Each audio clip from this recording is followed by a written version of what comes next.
Hello everyone, and welcome to Anomalous Archive, where we post scary stories to help you sleep.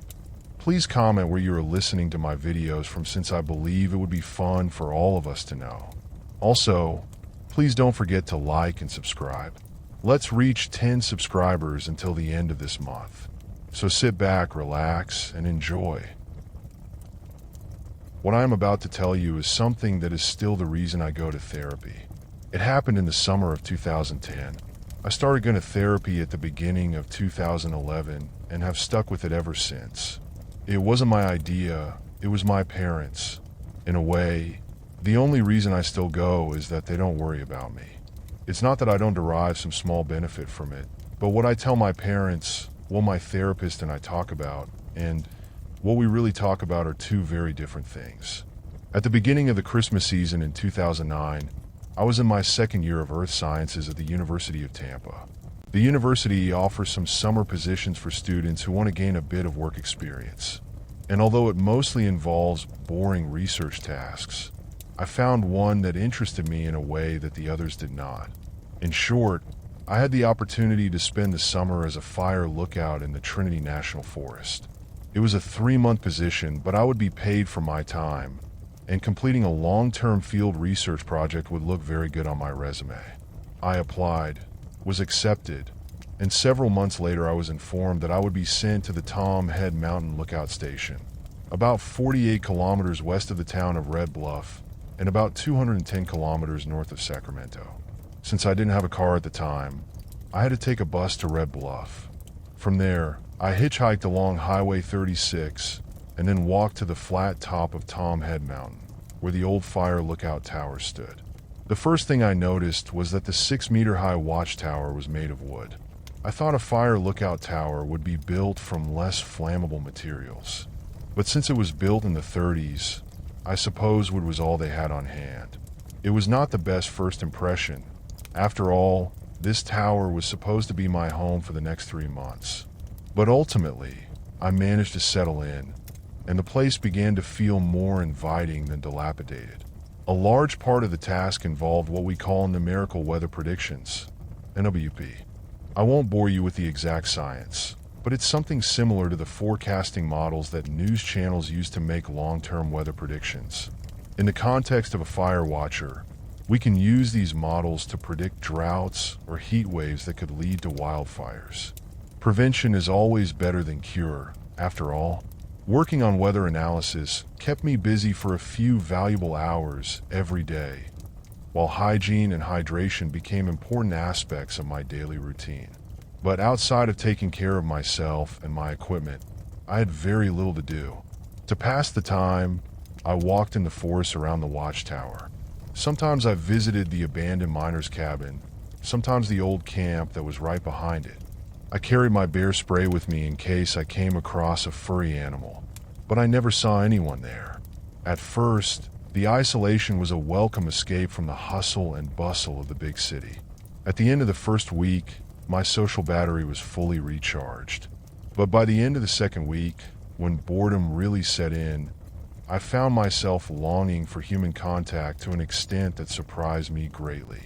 I had my old Samsung phone with me, along with a very efficient solar charger. But the lack of reliable reception meant it was more useful as a paperweight.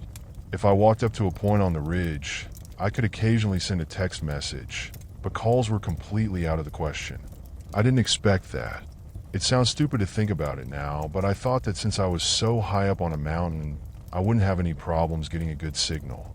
In fact, however, it all depended on the proximity to the communication towers.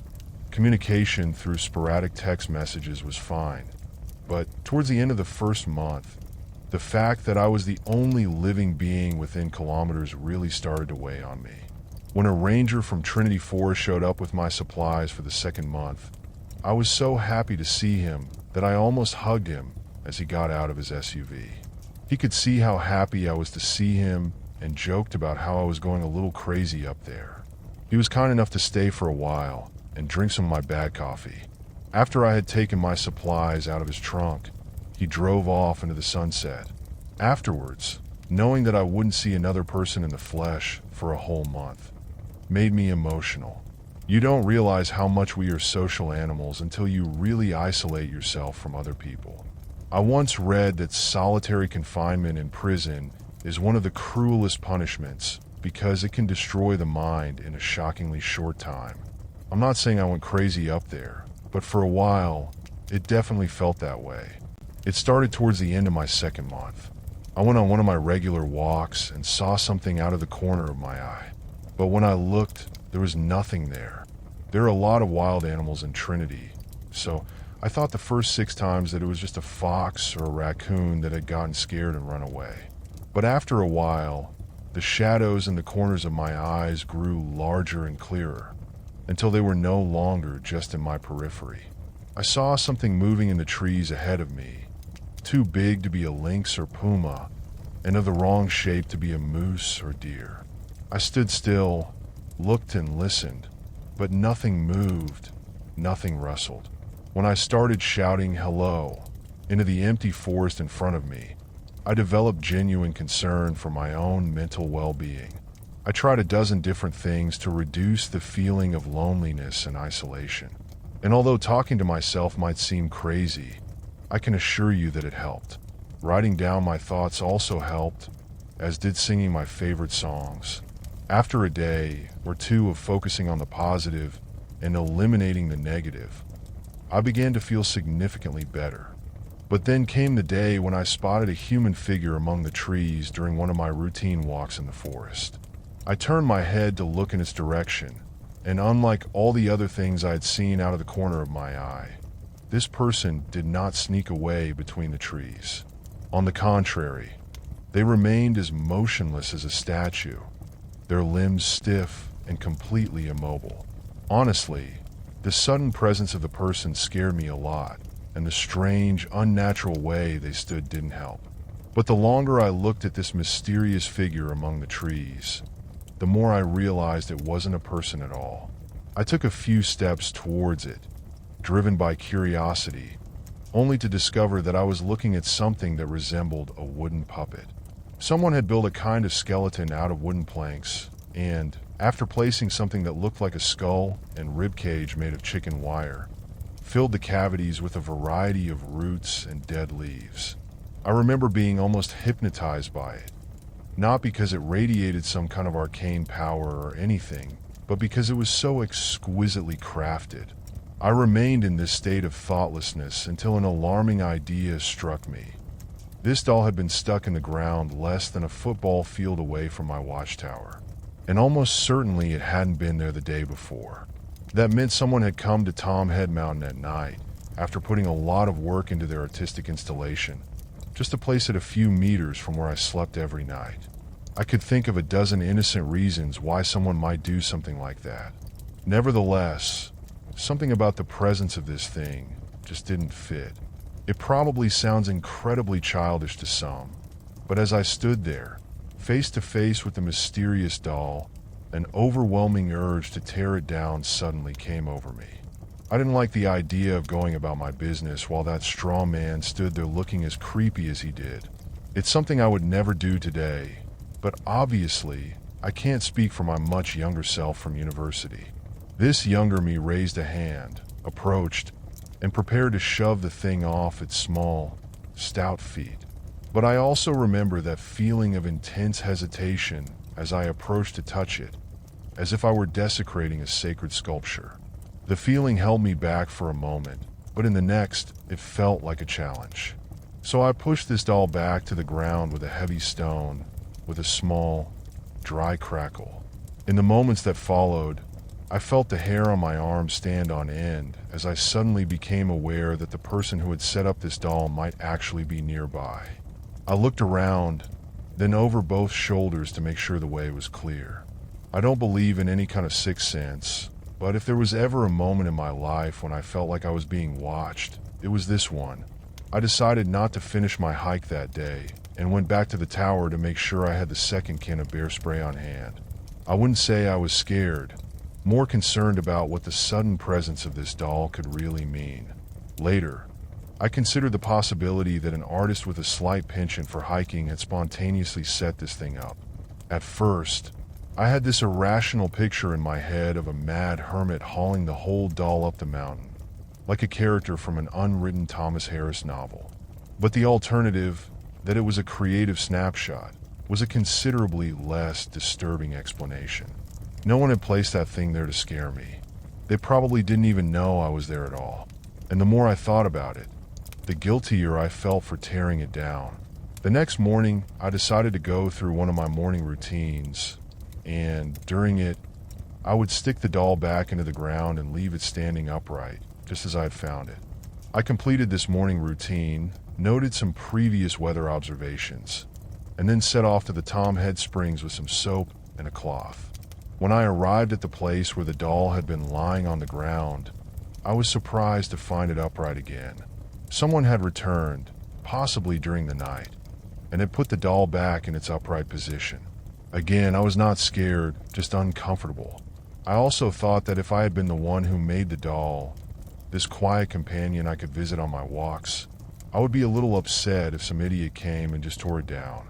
Besides, if he was the quiet but stubborn companion of someone else, he could also be mine. I washed myself in the springs, returned to the watchtower, passed by the doll as I walked, and then spent the rest of the day making weather observations and reading the books I had brought. Then, as the sun set and it was time to sleep, I crawled into my sleeping bag and tried to fall asleep. I believe I was just about to fall asleep when a deep, alarming smell began to penetrate my nostrils. It was the smell of smoke. I jumped out of my sleeping bag, put on my shorts and boots, and was just about to communicate with the ranger office and reading over the radio when a flash of flames in the woods below caught my attention. The fire was close, very close, and apparently still small enough that I could fight it. I grabbed the small fire extinguisher in the tower, ran down the stairs, and headed towards the source of the fire. If I could extinguish it right there, I would not only save the state of Florida hundreds of thousands of dollars, but also save acres and acres of protected forest. I ran as fast as my legs could carry me, and when I saw what was burning, I experienced one of the strangest feelings of my life. It was the doll that was burning, and although I had rushed towards it, I had never seen anything so repulsive in my life. The desire to extinguish that damn thing and avoid a potential massive forest fire was the only thing driving me through the woods.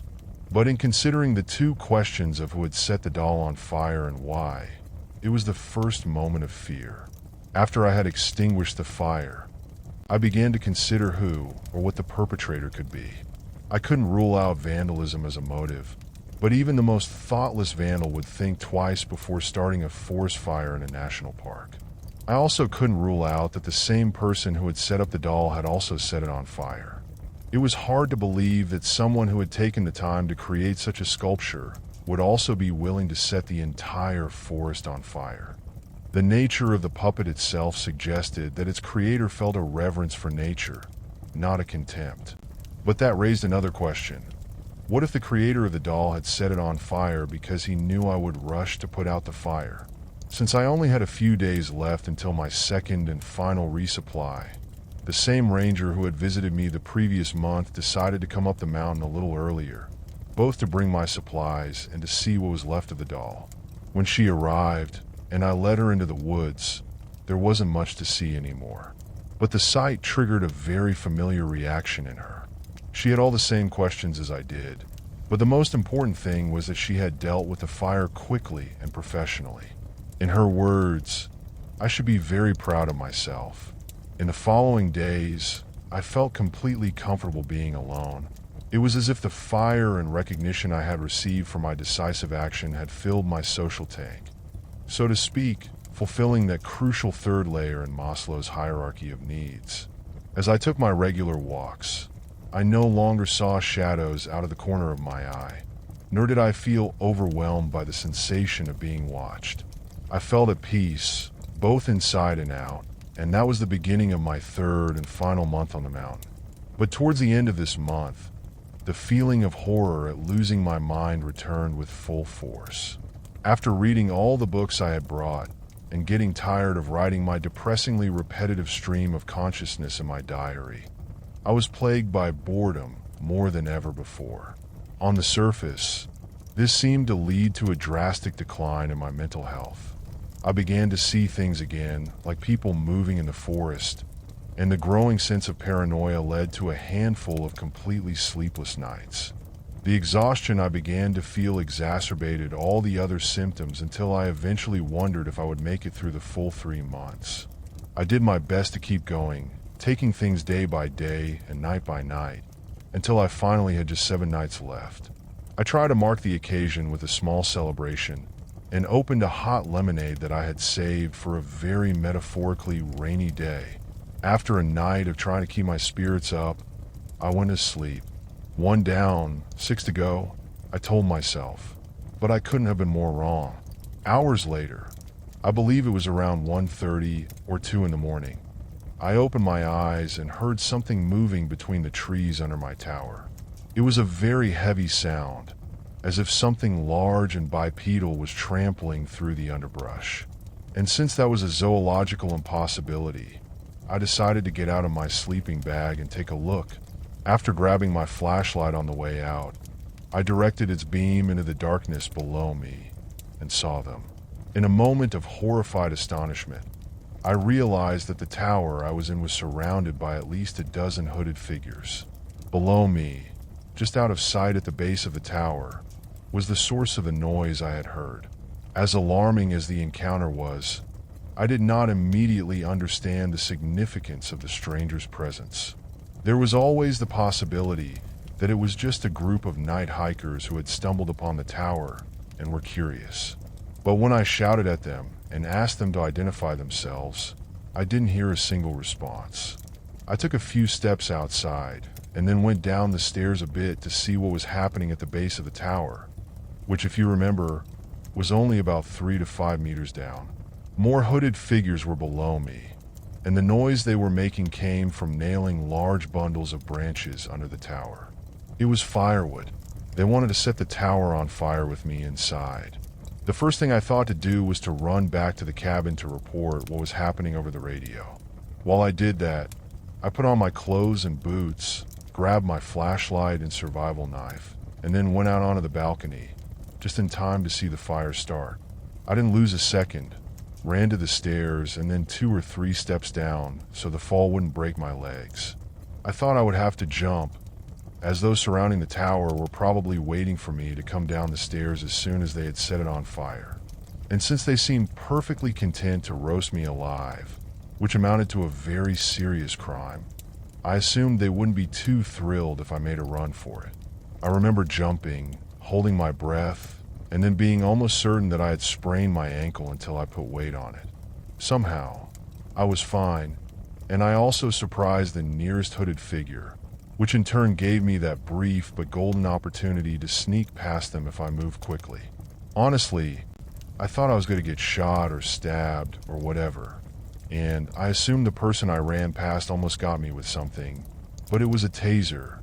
As I ran past them, they lunged at me, and I saw that little beam of light dancing in the air for a second before I dodged and escaped. I remember hearing that furious scream from someone shouting about how I had escaped, but by then, I was already very far away, half running and half sliding down the mountain as fast as I could in complete darkness. I was lucky not to trip and accidentally kill myself, but there was no way they could catch up with me. I made it to the foot of the mountain without seeing even a single flashlight behind me. I ran and ran until I was too tired to continue. Then, after what felt like hours and hours of groping through the underbrush, I came to a small place called Rocky Ridge Hunting Club, along with a small group of hunters preparing to take advantage of the stillness of dawn. At this point, the sky was already bright enough for the column of smoke rising from Tom Head Mountain to become visible, and in less than an hour, helicopters flew over the tower, creating artificial rain while ground fire crews rushed to the scene. I should have felt exhausted. I should have been dead tired.